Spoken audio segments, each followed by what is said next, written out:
فرمانے لگے آپ نے فرمایا کہ ہر آدمی خطا کار ہے، کوئی نہ کوئی خطا ہو ہی جاتی ہے، کوئی نہ کوئی غلطی اس سے اور لغزش ہو ہی جاتی ہے۔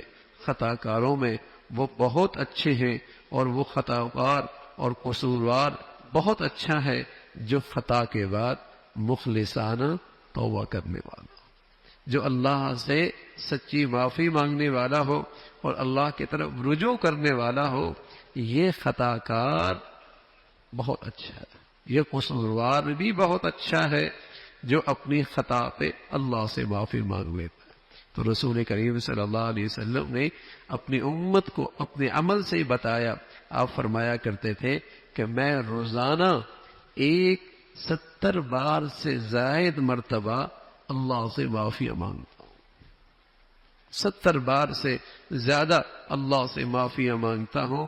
اور یہ بات ذہن میں رہے کہ عام طور پہ یہ خیال رہتا ہے اور عامیانہ خیال ہے یہ کہ خطا معافی تو وہ مانگے جو گناہ گار ہو۔ نہ نہ نہ، ایسا نہیں ہے۔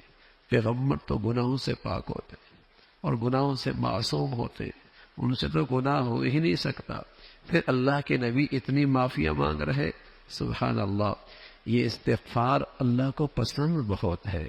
اس میں بندر اندر سے اللہ کے سامنے عاجزی کا اظہار کرتا ہے، اور اللہ کے سامنے اندر سے جسے کہیں کہ اللہ کے سامنے شرمندگی کا اظہار کرتا ہے، اور اس بادشاہوں کو بادشاہ کے سامنے یہ عمل بہت محبوب ہے۔ اللہ معاف فرما دے، اے اللہ مجھے معاف فرما دے۔ اور اس پر آپ علیہ الصلوۃ والسلام فرمایا کرتے تھے ہم اس دنیا میں 3 انعام دیتے ہیں، 3 انعام دیتے ہیں جو دل سے کثرت سے اللہ سے معافیاں مانگتا ہے، اس دنیا میں انہیں 3 انعام دیتے ہیں۔ پہلا انعام من لزم الاستغفار جعل اللہ له من كل ضیق مخرجا، جو اللہ سے معافیاں مانگتا ہے اور کثرت سے مانگتا ہے، جعل اللہ له من كل ضیق مخرجا، پہلی چیز اللہ اس کے لیے ہر تنگی سے کوئی راستہ نکال لیتا ہے۔ دوسری چیز وَمِن كُلِّ هَمٍّ فَرَجًا، اللہ اسے ہر غم سے نجات نصیب فرما دیتا ہے۔ تیسری چیز وَرَزَقَهُ مِنْ حَيْثُ لَا يَحْتَسِبُ، اللہ اس کے لیے رزق کے وہ اسباب پیدا کر دیتا ہے جس کا اسے وہم و گمان کے اندر بھی۔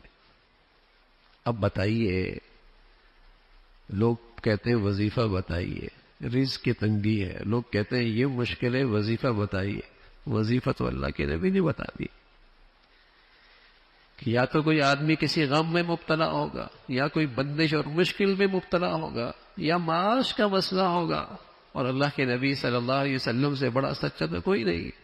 کوئی عامل آپ کو بتائے گا تجربے کی بنیاد پر، اور اللہ کے نبی ہمیں بتا رہے وحی کی بنیاد پر۔ تجربہ نہیں ہے، تجربے تو غلط ہو جایا کرتے ہیں، اور وحی سے بتائی ہوئی بات کا نتیجہ غلط نہیں ہو سکتا، اس کا ثمرہ تو 100% یقینی ہے۔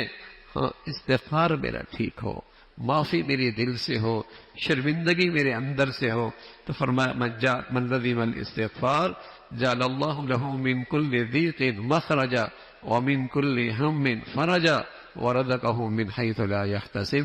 اللہ ہم سب کو اس کی توفیق نصیب فرمائے۔ اللهم لك الحمد كله ولك الشكر كله۔